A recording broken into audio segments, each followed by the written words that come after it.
Welcome to Beyond GDP YouTube channel.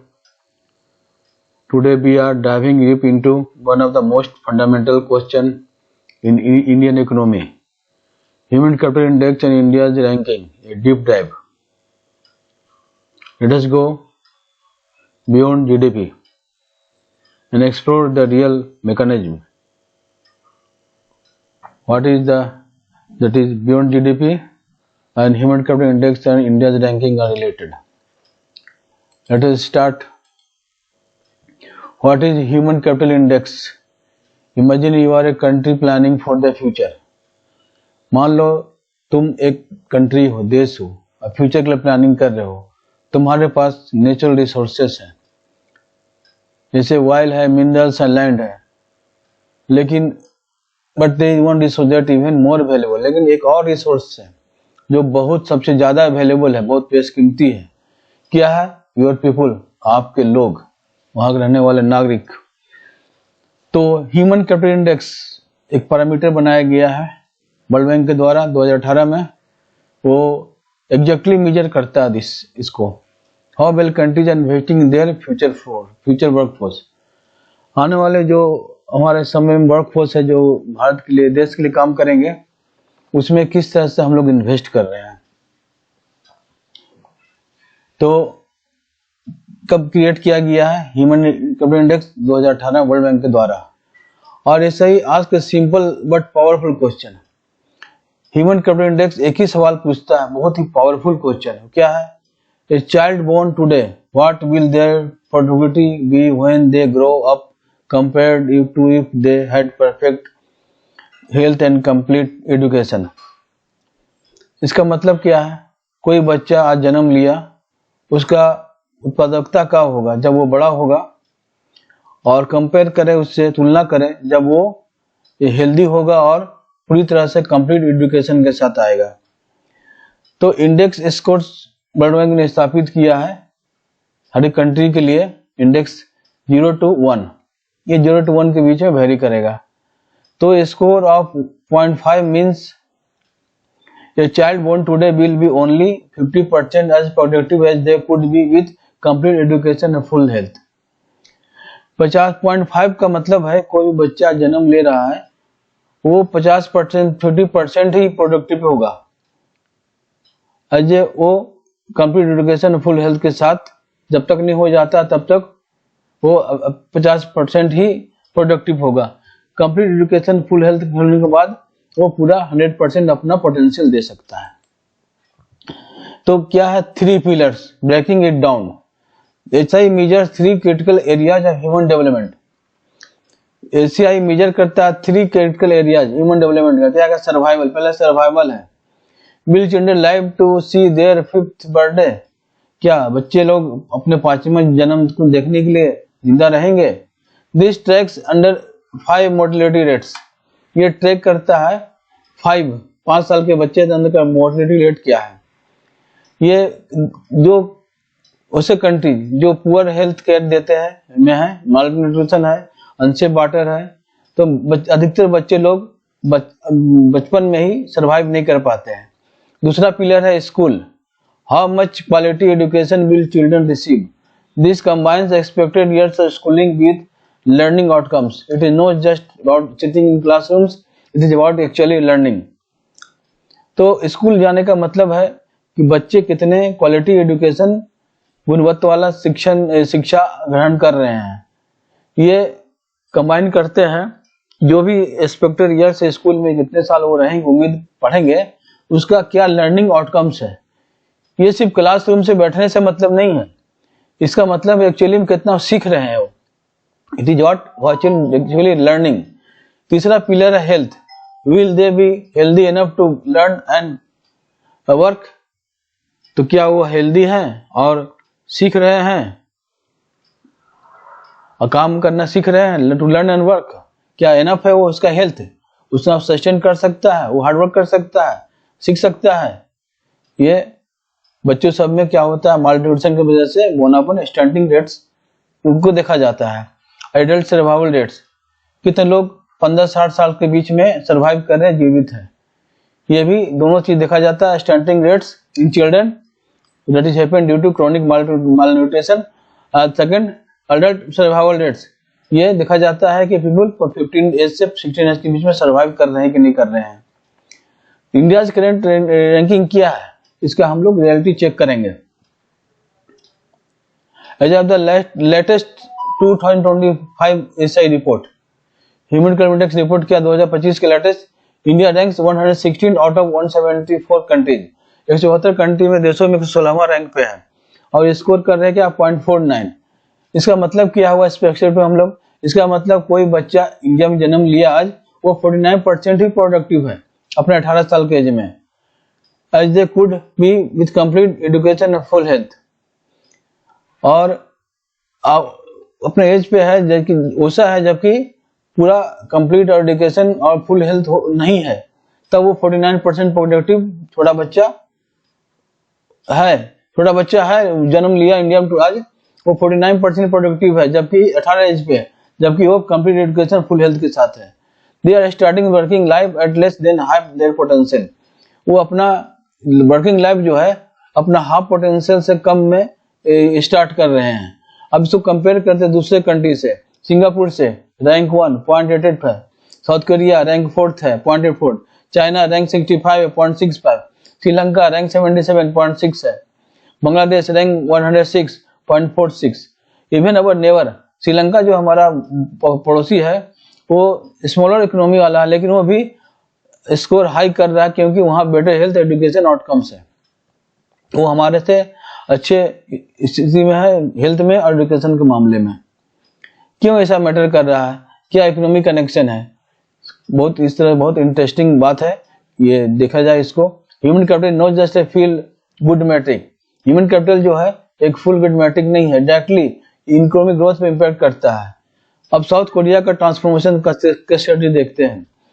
1960 में south Korea और घाना दोनों का सिमिलर जीडीपी पर कैपिटा था, लेकिन आज साउथ कोरिया का इकोनॉमी बहुत बड़ा हो चुका है, बहुत वास्ट है। डिफरेंस क्या है, इसका कारण क्या है, इन्वेस्टमेंट ह्यूमन कैपिटल में इन्वेस्ट किया साउथ कोरिया ने, जिसकी वजह से आज वो इस मुकाम पे है। साउथ कोरिया कहाँ हैवी इन्वेस्ट किया, universal primary education 1950, universal primary education में 1950 में काफी इन्वेस्ट किया। सेकेंड एजुकेशन में उन्होंने एक्सपेंशन शुरू किया 1960-70 में, और टेरिटरी एजुकेशन और स्किल ट्रेनिंग में 1980 के बाद शुरुआत किया। और 2025 तक साउथ कोरिया जो ह्यूमन कैपिटल इंडेक्स में 0.84 स्कोर कर लिया, जबकि घाना वहीं का वहीं रह गया 0.44 पे। तो ये ह्यूमन कैपिटल डेवलपमेंट है जो ने साउथ कोरिया को काफी ताकत दी, मैन्युफैक्चरिंग बूम हुआ, टेक रेवोल्यूशन हुआ और करंट स्टेटस जो है हाई इनकम नेशन बन गया। अब इंडिया का चैलेंज क्या है, चुनौती क्या, द ग्राउंड रियलिटी। पहला चैलेंज है learning poverty. We are going to introduce a concept called learning poverty. Child who cannot read and understand simple text by age 10. World bank ने कॉइन किया concept, वो उसका नाम रखा लर्निंग पॉवर्टी। कोई बच्चा 10 साल के एज तक नहीं पढ़ सकता, टेक्स्ट नहीं समझ सकता, साधारण टेक्स्ट नहीं समझ सकता, उसको लर्निंग पॉवर्टी का नाम दिया।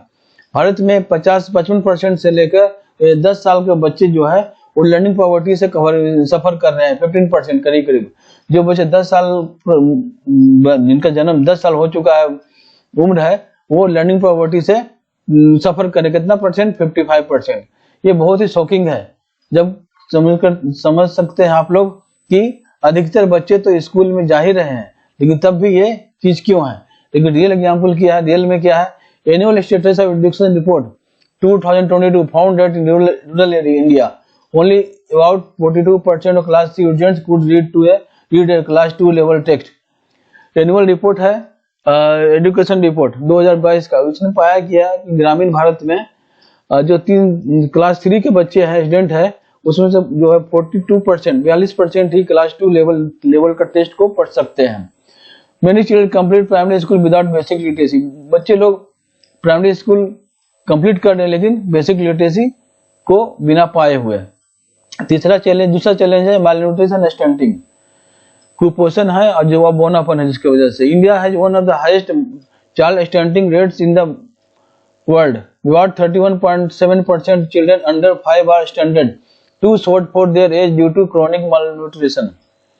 इंडिया में बहुत ज्यादा कुपोषण की वजह से शरीर बन नहीं पाता है, कमजोर रह पाता है, वो बहुत ज्यादा उसका ये डाटा है उसका, करीब 31.7% बच्चे जो है 5 के अंदर वो अपने उम्र के अनुसार नहीं दिखते हैं, क्योंकि उनका क्रॉनिक माल न्यूट्रिशन है, कुपोषण का शिकार है वो लोग।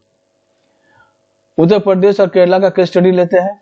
इन Uttar Pradesh child stunting rates hover around 39%। Uttar Pradesh में क्या चाइल्ड स्टैंडिंग का रेट 39% और केरला का जबकि ये 19% तक आ गया है। कारण क्या है? केरला इन्वेस्ट किया पब्लिक हेल्थ इंफ्रास्ट्रक्चर में, मिड डे मील प्रोग्राम में, mother and child nutrition schemes में, हायर फीमेल लिटरेसी जो बेटर चाइल्ड न्यूट्रिशन को कोरिलेट करता है।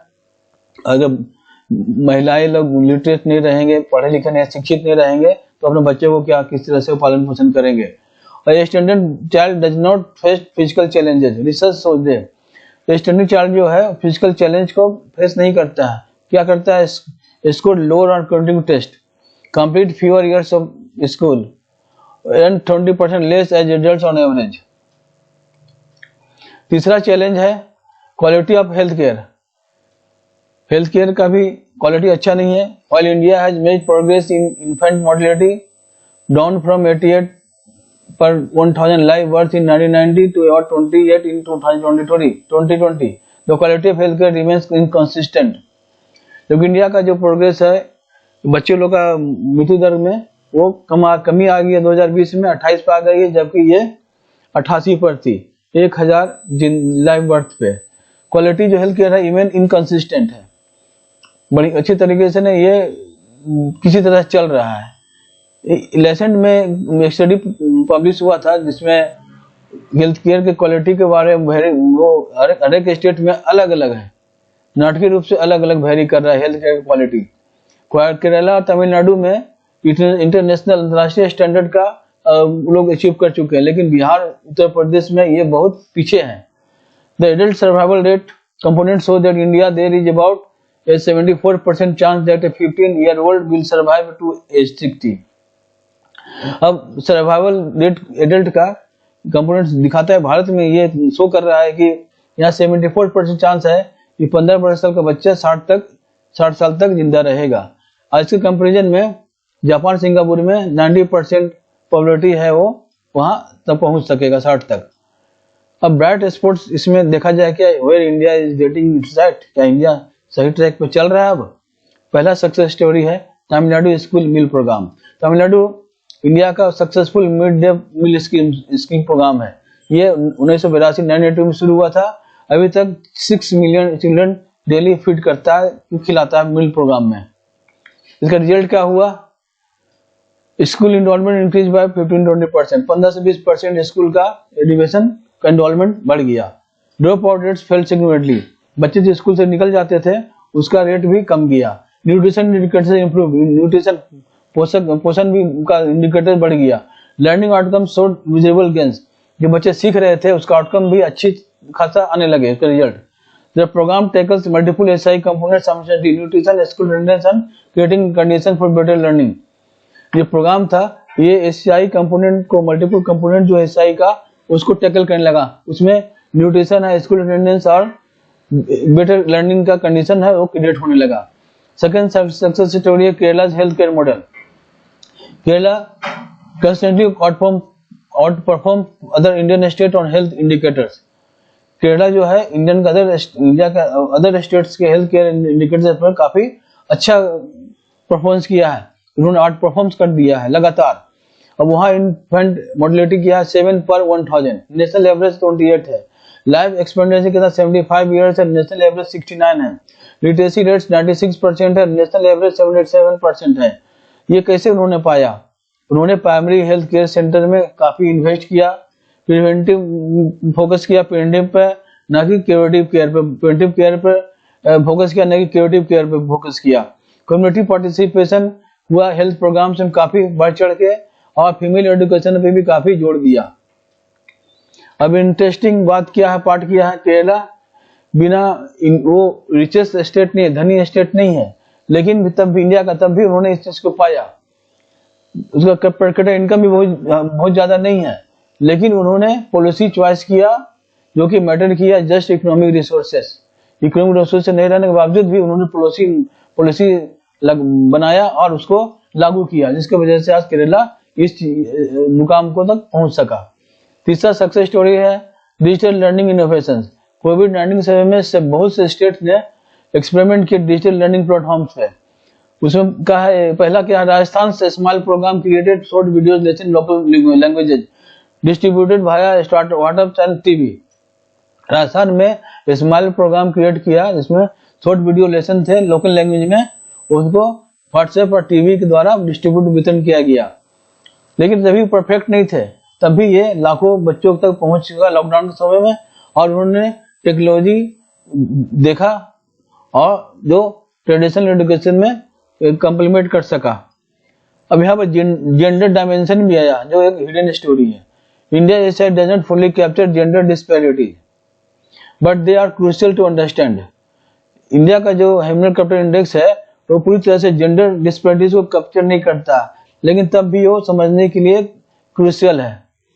गर्ल्स फेस कंपाउंडिंग डिसअपॉइंटेड, लड़कियां सब अभी भी बहुत तरह की मुसीबतें फेस करते हैं, जैसे हाई ड्रॉप आउट रेट्स, अभी भी हाई ड्रॉप रेट्स स्कूल से, कॉलेज से और स्पेशली सेकेंडरी लेवल पे, और अभी भी न्यूट्रिशन नहीं मिलता है due to intra household discrimination. अभी भी घर के में लड़कियों को उतना अति नहीं समझा जाता है, खासकर गाँव हाउसहोल्ड घरों में वो लड़कियों को अभी भी लड़कों के मुकाबले कम समझते हैं। कुछ क्षेत्र में बच्चियों लोग को कम समय में मैरिज कर दिया जाता है, शादी कर दी जाती है, जो कि उसके एजुकेशन को, शिक्षा को कंप्लीट होने के बगैर ही पहले ही कर दिया जाता है, जो कि उसकी शिक्षा को बाधित करता है। लेकिन तभी यहाँ एक पॉजिटिव साइड है, जब गर्ल्स एजुकेशन और हेल्थ को रिसीव करते हैं उसका इफेक्ट बहुत जबरदस्त होता है समाज में, देश में। अब एक देखते हैं वर्ल्ड बैंक स्टडी क्या बोलता हो वो, that every additional year schooling for mothers leads to, क्या मदर्स के लिए क्या है जो स्कूल एडिशनल स्कूल ईयर में वो शामिल होते हैं, 5% to test production to child mortality, 5 से 10% चाइल्ड मोर्टेलिटी में रिडक्शन हो जाता है। Better nutrition for children, higher likelihood that their children especially daughters will attend school. जो मदर सब एडिशनल हाई स्कूल करते हैं वो सब, उनके लिए ये सब आउटकम है। स्टेट जो हायर फीमेल लिटरेसी है, औरतों का जो महिलाओं लोग का लिटरेसी रेट ज्यादा है, जैसे केरला तमिलनाडु में, वो अच्छे रिजल्ट कर रहे हैं एसआई कंपोनेंट पे। तो क्या जरूरत है चेंज करने की, आगे रास्ता क्या है, what is the path forward. तो क्या करना क्या है, quality over quantity education, quality पे जोर देना है एजुकेशन में, ना कि क्वांटिटी पे। India has near universal primary enrolment, about 96% children enroll in primary school, but enrollment is not education. India universal primary enrolment करीब 96% बच्चों लोग का प्राइमरी स्कूल में अचीव कर लिया, लेकिन इनरोलमेंट होना ही एजुकेशन नहीं है। पॉलिसी शिफ्ट नीडेड, पॉलिसी जो है उसको बदलना पड़ेगा, जरूरत है उसकी। वो मूव क्या करना है, फोकसिंग इनपुट से, बिल्डिंग स्कूल, हायरिंग टीचर से, आउटकम से, एक्चुअल लर्निंग, एक्चुअल में वास्तव में क्या वो सीख रहे हैं उस पर जोर देना होगा। अब आंध्र प्रदेश का एग्जाम्पल है, the state introduced regular learning assessments and teachers accountability measures, school that showed learning improvements received recognition and resources, result showed measurable gains in basic literacy and numeracy with in 3 years। जो state regular learning assessment introduce कर रहे हैं और teacher को accountable बना रहे हैं इसको मेजरमेंट करने के लिए, तो ऐसे स्कूल दिखा रहे हैं उसका लर्निंग इंप्रूवमेंट बढ़ रहा है, रिकॉग्निशन बढ़ रहा है, रिसोर्सेस भी रिसीव कर रहे हैं। तो रिजल्ट शो कर रहा है कि बेसिक लिटरेसी और न्यूमरेसी में 3 साल के अंदर काफी अच्छा परफॉर्मेंस किया है, अच्छा गेन किया है, यदि गेन हुआ है इस मामले में। तो पहला फर्स्ट 1000 डेज फोकस, रिसर्चर्स ने दिखाया है कि पहले 1000 दिन में बच्चे का life conception to age 2 are crucial for brain development.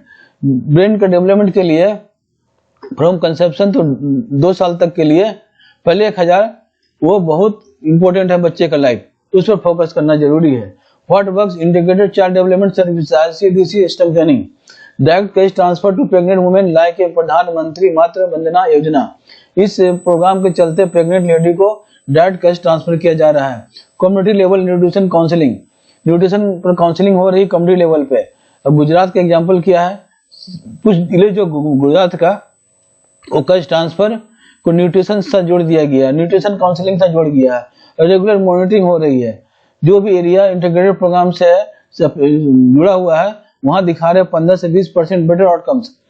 वो स्टंटिंग को रिड्यूस किया जा रहा है उस एरिया के कंपेयर में जहां सिर्फ कैश ट्रांसफर हो रहे हैं, लेकिन कैश ट्रांसफर को न्यूट्रिशन के साथ जोड़ दिया जा रहा है तो रिजल्ट बहुत अच्छे आ रहे हैं। तीसरा, टीचर ट्रेनिंग रेगुलेशन, टीचर को ट्रेनिंग देना पड़ेगा। India has over 9 million teachers but quality varies widely. Quality बहुत बढ़िया नहीं टीचर लोग का, यहाँ 9 मिलियन टीचर्स इंडिया में, लेकिन क्वालिटी उनका वेरी करता है बहुत ज्यादा। तो फिनलैंड क्या किया इसमें, Finland constantly ranking high in education, invest heavily in teacher selection training. Finland लगातार एजुकेशन में हाई रैंकिंग बना हुआ है, उन्होंने टीचर सिलेक्शन ट्रेनिंग में काफी इन्वेस्ट किया है। Only the top 10 of the graduates are selected for teaching programmes and they receive extensive pedagogical training. जो भी ग्रेजुएट वहां हो रहे हैं उसमें 10% लोगों को टीचिंग प्रोग्राम के लिए सेलेक्ट किया जा रहा है और उसको काफी ट्रेनिंग दी जा रही है, सक्सेसिंग ट्रेनिंग दी जा रही है। इंडिया का अपॉर्चुनिटी यहाँ पे है प्रोग्राम जैसे Diksha, digital infrastructure for knowledge sharing, ये लाखों लोगों को ट्रेनिंग दे रहा है ऑनलाइन टीचर्स बनने के लिए। यहाँ जरूरत क्या है, better initial teacher education, continuous professional development, performance based career progression. अब चौथा, हेल्थ केयर इंफ्रास्ट्रक्चर ग्रासरूट्स। अब ग्रासरूट्स पर हेल्थ केयर इंफ्रास्ट्रक्चर को डेवलप करना है। पैंडेमिक समय इंडिया के हेल्थ केयर को एक्सपोज कर दिया गया, बहुत ही खराब स्थिति में थी। उसके लिए क्या करना है, प्राइमरी हेल्थ सेंटर को मजबूत बनाना है, रूरल डॉक्टर्स और नर्सेस को ज्यादा लाना है और मेडिसिन और वैक्सीन का सप्लाई को चेन को बढ़ाना है और प्रिवेंटिव केयर पर फोकस करना है। अब छत्तीसगढ़ में इसमें क्या नया खोज निकाला, स्टेट क्रिएट किया मिटानिन प्रोग्राम। वो कम्युनिटी हेल्थ वर्कर्स को जो अधिकतर महिलाएं हैं उनको ट्रेनिंग दिया जा रहा है इसके अंतर्गत मिटानिन के प्रोग्राम के अंदर, जो कि हेल्थ एजुकेटर की तरह एड करते हैं और first contact provide in villages, और विलेज गांव सब में जाके अपना योगदान दे रहे हैं। 17,000 मिटानिन जो है वो सर्व कर रहे हैं रिमोट कम्युनिटीज में, हेल्थ केयर एक्सेस को इम्प्रूव कर रहे हैं। अब इकोनॉमिक पे ऑफ क्या है, व्हाई दिस इन्वेस्टमेंट मैटर्स, क्यों इन्वेस्टमेंट मैटर्स कर रहा है। Latest stock number, the world estimate the improving India SI score from 4.49 to 0.6, still modest by global standards good. World bank का एस्टिमेट है कि ये इंप्रूव कर रहा है इंडिया का, ये 4.49 से 0.6 तक हो जाएगा। ये अभी भी ग्लोबल स्टैंडर्ड से काफी दूर है। तो इसके लिए क्या करना होगा, फ्यूचर जीडीपी को 60 to 20% बढ़ाना होगा और लाखों लोगों को स्किल वर्कर्स को शामिल करना होगा इकोनॉमी में। हेल्थ केयर कॉस्ट को कम करना होगा प्रिवेंटिव केयर के साथ लेकर, और इनोवेटिव और प्रोडक्टिव वर्कफोर्स क्रिएट करना होगा। अभी इस ढंग से हम लोग सोचते हैं तो इंडिया एम्स कर रहा है $5 ट्रिलियन इकोनॉमी। ये 2-3 साल के अंदर कोशिश कर रहा है कि इसका प्रोग्राम है कि 5 ट्रिलियन इकोनॉमी अचीव कर ले, लेकिन but with half hour potential workforce operating eight less then 50% probability. लेकिन अभी भी हमारा आधा ज्यादा पोटेंशियल वर्कफोर्स जो है वो 50% प्रोबेबिलिटी दे पा रहा है, उसे कम ही दे पा रहा है। तो इसके लिए हम लोग को एक तो वही हो रहा है कि हम एक पैर को बांध लिए हैं और एक पैर को बांध के चल रहे हैं, दौड़ रहे हैं। इस तरह से नहीं चलेगा, दोनों पैरों को खोलना होगा, दौड़ना होगा। और सिंगापुर के एग्जाम्पल समझना होगा, वो ह्यूमन कैपिटल को 1960 से फोकस कर रहे हैं, वो ट्रांसफॉर्म कर रहे हैं डेवलपिंग नेशन से वर्ल्ड का मोस्ट प्रोस्परस कंट्रीज को। 2 जनरेशन के बीच में ही 2 जनरेशन उनके बीते होंगे, उसमें अभी वो प्रोस्परस कंट्रीज के रूप में स्थापित हो चुका है। अब देखा जाए डेमोग्राफिक डिविडेंड और डिजास्टर है ये। इंडिया को हमेशा कहा जाता है कि डेमोग्राफिक डिविडेंड है, यहाँ यंग पॉपुलेशन बहुत ज्यादा है जो कि ग्रोथ को ड्राइव कर सकता है, लेकिन यहाँ पर एक कैच है, एक young population is only an asset if they are healthy and educated. कोई भी नौजवान पॉपुलेशन है, जनसंख्या है, वो सिर्फ और सिर्फ तभी हो सकता है जब वो हेल्दी हो, एजुकेटेड हो। अभी करेंटली इंडिया में 10 मिलियन यंग पीपुल रफली ऐड हुआ है, होते हैं वर्क फोर्स में एनुअली, और वो पोरली एजुकेटेड होते हैं, हेल्थ में पुअर होते हैं और रिलेवेंट स्किल में पुअर होते हैं, लेकिन वो डेमोग्राफिक बर्डन बन जाते हैं, डिविडेंड नहीं बनते हैं। यूथ अनएम्प्लॉयमेंट रिलेटेड, ये बिल्कुल सच्चाई है। India youth unemployment age 15 to 20% hovers around 23%, ये 23% के आसपास है, जिसका इनका एज 15 से 24 के बीच में है इंडिया के यूथ का, जो कि बहुत ही ज्यादा है ओवर अनएम्प्लॉयमेंट से। बहुत यंग पीपल लोग अनएम्प्लॉयड इसलिए वजह से नहीं कि जॉब नहीं है, बल्कि उसके पास स्किल नहीं है। जिस तरह के एम्प्लॉयर चाहते हैं, रोजगार देने वाले चाहते हैं कि स्किल उनके पास हो, वो उनके पास नहीं है। Beyond GDP to human capital, beyond GDP जाके ह्यूमन कैपिटल का पोटेंशियल क्या है, ये हम लोग देखा। Human capital index represent exactly why we need to look beyond economic growth in numbers. जब तक ह्यूमन कैपिटल इंडेक्स को इंप्रूव नहीं करेंगे, अपना हेल्थ केयर ठीक नहीं करेंगे, एजुकेशन नहीं करेंगे, ठीक करेंगे बच्चों लोगों के बीच में, तब तक हम लोग सिर्फ अगर नंबर पर जीडीपी पे जाएंगे तो हम लोग तरक्की नहीं कर सकते हैं। इससे आगे देखना होगा। India might become a India 5 trillion dollar का इकोनॉमी बन सकता है, हो सकता है 10 ट्रिलियन इकोनॉमी बन जाए, लेकिन अगर आधे चिल्ड्रन नहीं पढ़ सकते प्रॉपर्ली 10 साल में तो बेकार है। वो 1/3 स्टंटेड एंड माल न्यूट्रिशन, कुपोषण का शिकार है 1/3 बच्चे। Quality health care remains inaccessible और 2 मिलियन, लाखों को अभी भी अच्छे हेल्थ केयर से वंचित है। तो हमारा जीडीपी नंबर क्या कर रहा है, ये हमारे ह्यूमन डेवलपमेंट क्राइसिस को छिपा रहा है। तो गुड न्यूज क्या है, human capital is buildable, human capital को बनाया जा सकता है। जैसे साउथ कोरिया, सिंगापुर, जो भी हमारा नजदीक है स्टेट, केरला जो है हमारा स्टेट है, उन्होंने सिखाया है कि पॉलिसी को फोकस करना है, उसको इम्प्लीमेंट करना है, तभी हम एसआई को, ह्यूमन कैपिटल इंडेक्स को आगे बढ़ा सकेंगे। यहाँ चैलेंज क्या है, इसके लिए हम लोग को बियॉन्ड इलेक्शन साइकिल को इलेक्शन को नहीं रखते हुए लॉन्ग टर्म पॉलिटिकल कमिटमेंट करना होगा, सस्टेन इन्वेस्टमेंट करना होगा लगातार 3 to 6% और जीडीपी इन एजुकेशन और 2 to 3% health care, quality monitoring करना होगा और सबको जिम्मेदारी जवाबदेही देना होगा। पॉपुलेशन जो वंचित है उन पर फोकस करना होगा। ये ह्यूमन कैपिटल इंडेक्स एक रैंकिंग नहीं है, ये एक मिरर है जो दिखाता है कि हम लोग अपने ग्रेट रिसोर्स पर इन्वेस्ट कर रहे हैं, अपने लोगों पर। और इंडिया के लिए जहाँ यंग पॉपुलेशन बहुत ज्यादा है, एस्पिरेशन बहुत है ग्लोबल लीडरशिप के लिए, तो ये इम्प्रूव इंडेक्स को ऑप्शन नहीं है, इंडेक्स को इम्प्रूव करना, बल्कि ये अति आवश्यक है, मस्ट है। Early child who reaches there full potential does not improve A statistic. कोई भी बच्चा अपने फुल पोटेंशियल पे पहुंच जाता है, ये स्टैटिस्टिक इम्प्रूव करना नहीं है। वो इनोवेटर बन सकते हैं, एंटरप्रेन्योर बन सकते हैं, स्किल वर्कर्स बन सकते हैं, एक्टिव सिटीजन बन सकते हैं, जो कि कंट्री को आगे ले जा सकते हैं। That is real measure of progress, तभी वो वास्तव में हमारा प्रोग्रेस का मेजरमेंट होगा, क्योंकि यो तभी बियॉन्ड जीडीपी से आगे निकलेगा, सिर्फ नंबरों पर नहीं होगा बल्कि रियलिटी पर होगा। तो thank you for watching my video. Please subscribe my YouTube channel beyond GDP, like this video and shares to many as possible as and also press icon bell button so that my uploading video could reach to you as soon as possible. Thank you for watching. We see you in next video.